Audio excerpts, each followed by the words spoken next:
Welcome back to the channel.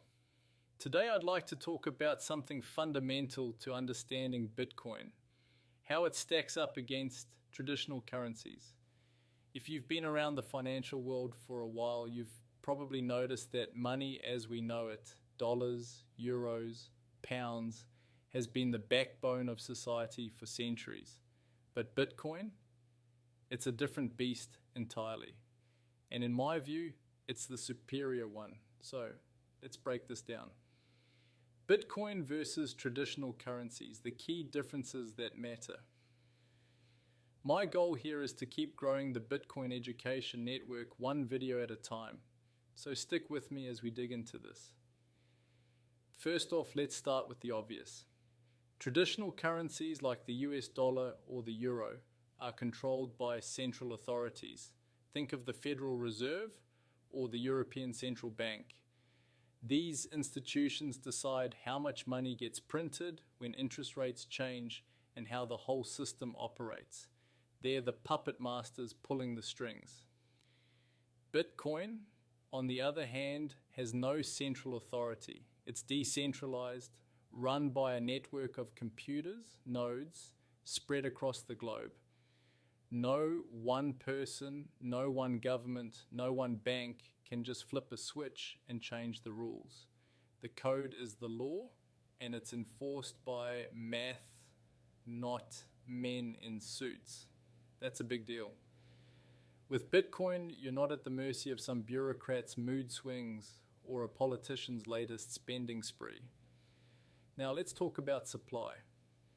Traditional currencies have an elastic supply. Governments and central banks can print more whenever they feel like it, or whenever they need to bail out a failing system. Just look at the US dollar. Trillions have been created out of thin air in recent years. Inflation creeps up, your savings lose value, and suddenly that cup of coffee costs you $5 instead of $2. Bitcoin flips this on its head. It has a fixed supply. 21 million coins, period. That cap is hard-coded into the protocol. No one can print more, no matter how much they beg or how many printers they fire up. Scarcity is baked in, and that's what makes Bitcoin a hedge against the endless money printing machine of fiat currencies. It's like gold, but better. Digital gold that doesn't gather dust in a vault. Speaking of scarcity, let's touch on issuance. With traditional currencies, new money enters the system through banks and government policies. You've got quantitative easing, stimulus packages, all these fancy terms that just mean more dollars flooding the market. Bitcoin's issuance is predictable and transparent. Every 10 minutes or so, a new block is mined and a set amount of Bitcoin is released as a reward to miners. That reward halves every 4 years. Think of it as a built-in discipline mechanism. Right now we're at 625 Bitcoin per block, and it'll drop to 3.125 in 2028. You can set your watch to it. Compare that to fiat, where the supply can balloon overnight because someone in a corner office decided it's a good idea. Bitcoin's predictability is a breath of fresh air in a world of financial chaos. Next up, control over your money. With traditional currencies, your cash lives in a bank, or maybe under your mattress if you're old school. But even then, it's not really yours. Banks can freeze your account, governments can seize it, and inflation can erode it without you lifting a finger. You're trusting someone else to keep your wealth safe. And history shows that trust gets broken more often than not. Bitcoin changes the game.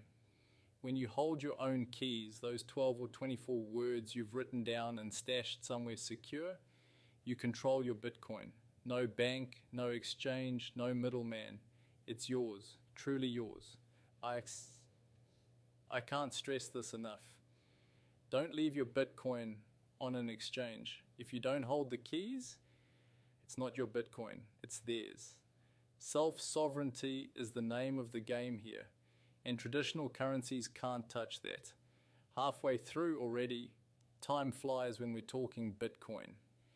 If you're enjoying this video, please consider sharing it with a friend or family member who might need a nudge down the Bitcoin rabbit hole.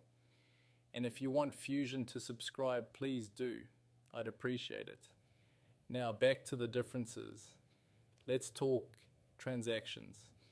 Traditional currencies rely on intermediaries, banks, credit card companies, payment processors to move money around. Want to send 1,000 overseas?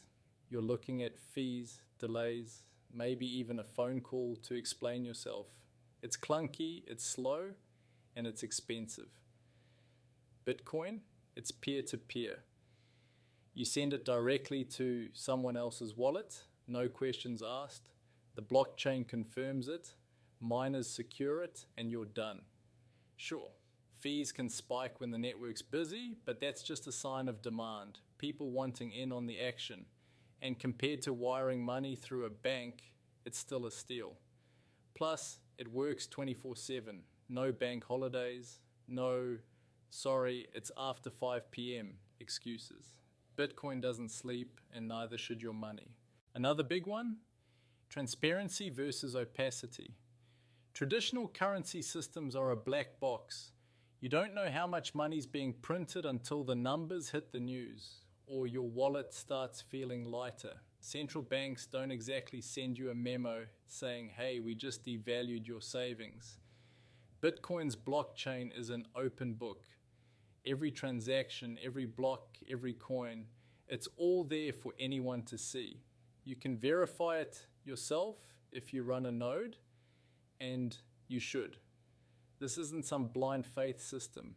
It's trust through verification. That level of transparency is something fiat can only dream of. Now let's address durability. Traditional currencies have evolved. Coins and paper replaced shells and beads, but they're still vulnerable. Cash can burn, banks can fail, and digital dollars can vanish if the system crashes. Bitcoin's different. It lives on a distributed network of thousands of computers worldwide. Short of shutting down the entire internet, and good luck with that, Bitcoin keeps going. It's anti-fragile. The more you attack it, the stronger it gets. Governments have tried to ban it, hackers have tried to break it, and yet here we are. 16 years later, stronger than ever. Compare that to a currency that collapses when a government defaults or a bank goes bust. Bitcoin's resilience is unmatched. One last point, purpose. Traditional currencies are tools of control. Governments use them to manage economies, tax citizens, and enforce policies. Bitcoin's purpose is freedom. It's money for the people, by the people. It's a way to opt out of a system that's rigged against you, a system that punishes savers and rewards debtors. Bitcoin's not here to play nice with central banks. It's here to replace them. And that's not a flaw. It's the whole point. So, there you have it. Bitcoin versus traditional currencies. Decentralized versus centralized. Fixed supply versus endless printing. Self-sovereignty versus trust in banks. Transparent versus opaque. Resilient versus fragile. The differences aren't just technical, they're philosophical. Bitcoin's a bet on a future where you're in charge of your wealth, not some faceless institution. If you're new to this, I'd encourage you to check out Matthew Kratter's Bitcoin University page on YouTube. He's been at this for years and has a knack for breaking it down. Solid stuff. Next time, we'll dive into how Bitcoin scarcity drives its value. Think of it as the secret sauce behind those big price predictions. Until then, keep learning, keep stacking sats, and I'll catch you in the next one.